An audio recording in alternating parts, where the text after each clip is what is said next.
Hello and welcome to the White Oaks subdivision in the town of Cedarburg. Now this one's a very interesting neighborhood because it's right on the border of the town and the city of Cedarburg. Got some nice open lots you can kind of see behind me here, but it also kind of has some road noise, right off of Highway 60 going into the city. And on top of that as well, it's not really your true rural lifestyle. So there might be another neighborhood if that's what you're looking for. Something with a bunch of animals and a bunch of total peace and quiet.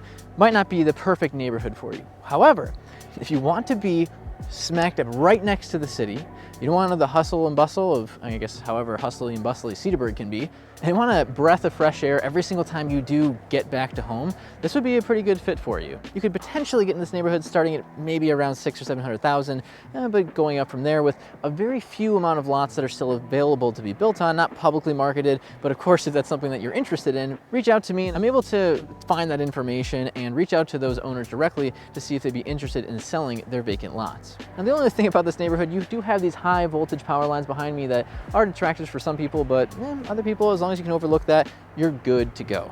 My name is Jacob Sheets, you're a Wisconsin realtor, and me and my affiliated agents cover the entire state of Wisconsin. Whenever you are ready to buy or sell your next property or get connected with an agent to help prepare for that, go ahead and reach out and to book an appointment directly on one of our calendars in the link below, both in the description and in the pinned comment. And as always, I'll provide a second link for you as well, so you can click on that to see all of the properties that would be for sale in this neighborhood, of course, if there are any, with this being a little bit smaller, tighter knit community. Before we dive in, make sure to subscribe and ring our notification doorbell below so you don't miss any of our future videos. With that, let's go and take a look at White Oaks.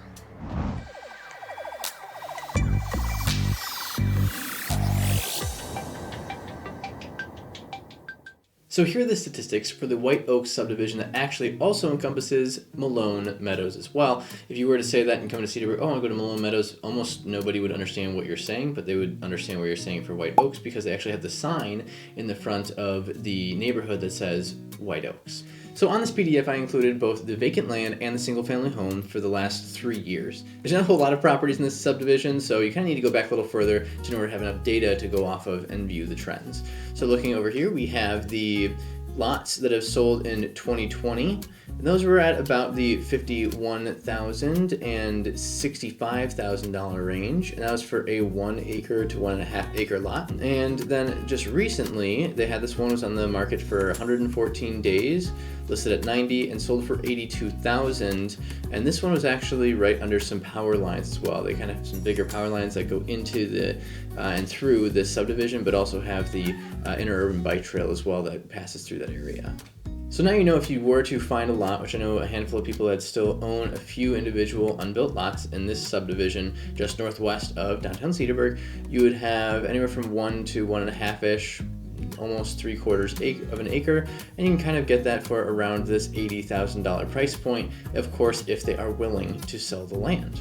Now, as far as pre-constructed or homes that are already on the property, we can look here and we can see from 2020, 2020, 2020. So that was a hot year here, and those sold for $720, 9,000 under. That sold at $762, and the ones in 2023, those sold at $700,000, just about right about an asking price. And at $950,000, that was around $45,000 below the original asking price. Keep in mind this is original ask, and if they did any price reductions, that's this category here. So we did have a price reduction that went down about $20,000, and then they settled $25,000 below the asking price after being on market for 83 days. These other ones here that are right around a month, that's how long these were on the market. But keep in mind, the ones that are going to be most applicable to you, most likely watching this video right now, are the most recent sales in 2023 here and 2023. We can see that the list and sold price per square foot on this is right around 200 to 210. But keep in mind that is including the 1,400 finished square feet in the basement. So I can kind of skew it a little bit lower because this gets automatically factored into the total square footage, which obviously your lower below grade square footage, any appraiser is going to look at that and not value it at the same dollar per square foot compared to a main level or upper story finished square footage. What else to consider in this neighborhood? So we have the 4 bedrooms all across the board, except for this one was a 3 bedroom. The total amount of baths is 2.5, 3.5, 4 total, so 4 full bathrooms, and these ones that are a little bit more expensive. Estimated acreage, again, around 1 to 1.5 acres. And we see the garage spaces are usually 3 cars, 3 to 3.5 car garages. We don't see any 4 or extended off like additional, non-attached, huge, massive extra garages that are in this neighborhood. Not really as often. So now that we know the statistics of the White Oaks and the Malone Meadows subdivision, we can go and see what's nearby in the surrounding Cedarburg area for selling points and key features in the community, and also actually view the homes themselves as we drive through. And as a reminder, we do have the link below that takes us to all of the available listings in this neighborhood. If nothing comes up when you click on it, that means there's nothing for sale and there's no inventory currently available. So let's go take a look at the surrounding area in Cedarburg.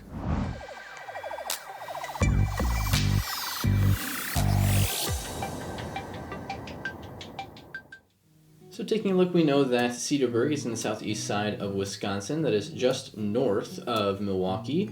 So we can take this here. We see that we are just north off the highway, off of Highway 43. Take an exit here off of Grafton to get into the area onto what we call as Highway 60.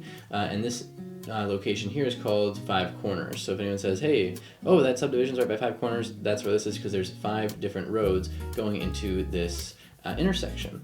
We can see where the actual property lies. It's over here, the White Oaks and Malone Meadows neighborhood. So let's zoom out a tiny bit. There we go. And we can see this is not the most up-to-date view, right? So we can go over to our view one more time, hit this button off right here, and we can actually see where it's more accurately constructed. So again, layers, we can play around with this. This is how it was a handful of years ago, and then you can kind of see the development. I like flicking it on back and forth. You can kind of see a time lapse of like what it looked like as it's built up. You can see here that this portion over here being the more Malone Meadows, and up here the actual White Oaks. So we can see there's a few little pockets left, like right here would be a lot that you probably build on. And these little lines here actually connect to a community park with a little gazebo and a play area as well that connects to another actual paved walking path going in this part of the community.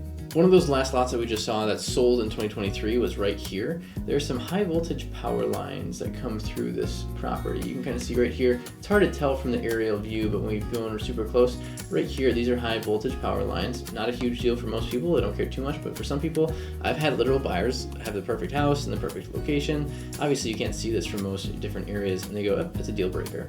So it's important to know where that is located and how it actually ties into the homes themselves. So if any of those lots that are potentially left, that might interest you, feel free to reach out, because I can reach out to those people directly and see if they're willing to sell their land. Also, if while we're driving through, you can actually see the homes from the outside if you fall in love with one of them. I'm no stranger to knocking on some doors and seeing if they'd be open to potentially selling sometime in the near future for you. All right, let's look at what's nearby in the community as far as selling points for this area. So we have the St. Francis Catholic Church, which is like literally right down the road. Even if that's not what you're practicing, that's totally fine. Just know it's right here. And it does create a little bit of traffic because it's not just the church, but also the school. So St. Francis Borgia Catholic Private School. This is a newer constructed building where they had the older St. Francis Borgia Church, which was downtown Cedarburg. It's a pretty historic landmark. They had a school attached to it that my wife actually went to back in the day, and is now shut down and turned into apartment buildings, which, great for Cedarburg. But this is now the new location of St. Francis Borgia Private School and Catholic Church. Up here, we have the Cover Bridge County Park. Now, when you think of Cedarburg, this is like quintessential Cedarburg with the adorable covered bridge with a calm, peaceful water, the Cedar Creek going through, and you can just have this open space for picnics or whatever you want. Oh, photos. People love their senior photos, their homecoming photos, everything like that here, and actually in that park that's in the actual subdivision itself too. This in proximity, I want to zoom out a little bit because you can actually see how close it is. This is the property in the neighborhood itself right here. And you just hop up here and it's just about under a 5-minute drive. I've tried to pick the things that are closest to you guys for your reference. So now we take a look next after Cover Bridge. we have Ozaki Skateland. You're not going to be frequently Skateland unless, hey, if you want to, go for it. It is just a fun place for kids to get together, or adults, not going to judge you. If you want to throw some rollerblades on and have a good time, play some arcade games, and chill out. We used to have a airstrip here that my dad actually had a small little airplane in this area that had a grass runway, but now is currently just used as farmland. In addition, as far as for employment goes, this is a big thing for Cedarburg. The Wheelo is just finished their construction a little while ago, and they have a huge compound here with a lot of new jobs that have been entering into Cedarburg as well, with a new construction neighborhood that is just northwest of here, which I'm sure will be featuring in another upcoming video. If it's done, there will be a card above, so you guys can click on that as well, but they have a new construction neighborhood that is going in right around here. So, with that being said, our next stop as well, we have the Ozaki Skateland. Ooh, big deal. And then we have right here, fun place. This is a Fermatorium brewing and tasting room. There's bars all over downtown Cedarburg, but Fermatorium is special because it kind of has little small batch brews, things like that, and it's a really nice, fun, inviting place to go take a look, and also like for little gifts and memorabilia of Cedarburg, this is a great place to stop in. In our last episode with Sandhill Trails and Coip Trails, you learned that we in Wisconsin love our butter burgers. That's right. Up next, we have Wayne's Drive-In. This is an adorable diner that literally is meant to take you back in time to being a drive-in, a true drive-in. They have classic car nights that come in here, and you can actually like park your cars here, your older vintage cars, and like really like cool muscle cars, things like that. And the inside is kind of kept and preserved to be as like old-timey as possible. They have a little venue space here too that you can do little type of events. And the sunsets, oh my gosh, the sunsets when you park out here, you have a car show night. They also have I may or may not have entered and won some hula hoop contests, just saying. They had on Thursday nights when I was growing up. In this area where you can grab a delicious butter burger and enjoy some views and cool cars in the process. The final thing that I want to point out too, I mean, like from a big picture perspective, as we zoom out, we can actually see that the property is on this northwest side of Cedarburg itself. When we go backwards a little bit here, I think it's number 2. Yeah, we can see this is the red line of the city of Cedarburg. We are in the town of Cedarburg. Most of the other ones that we've seen have been city. And this just has other regulations as far as how the taxes are being structured, the services that are being provided to you, trash pickup, stuff like that. I'll probably do another video in the future, like specifically breaking down the differences between the town and the city of Cedarburg. Of course, if you have things that you really love or hate about being in the town versus the city and vice versa, you can put that in the comments below and let me know what you have to think about that, because there are some pretty strong opinions. I wouldn't say rivalries by any means in here, but some strong opinions on why to live in the city or the town one way or the other. So let's hop in our cars and drive through. We're going to take a drive actually through the community itself. And if you've fallen in love with the neighborhood, you can click that link below, go onto our website where we have that list of all the homes that are available. And of course, shoot us a message or email with the contact info in the description, or book an appointment for us as a buyer or listing consultation. You love our content, you just want to work with us and just build that relationship and get it going, then you can click that link to get booked directly onto one of our calendars right away. Okay, hop in, let's go take a drive.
So did you enjoy our tour through the White Oaks subdivision and might be interested in property here? Go ahead again, click on that link below and take a look at all the homes that are available in this neighborhood. And when you're ready and you want to maybe take a look at one of them for a showing or set up a listing consultation, you live in this neighborhood, go ahead and click on that other link where you can book a listing consultation directly again onto one of our calendars. Is there something that I missed about the White Oaks subdivision or that you want to chime in? Go ahead and put in the comments below. And if you do want to see other neighborhoods just like this all across the state of Wisconsin, go ahead and click the respective playlist above. Thank you so much for watching, and we'll see you next time.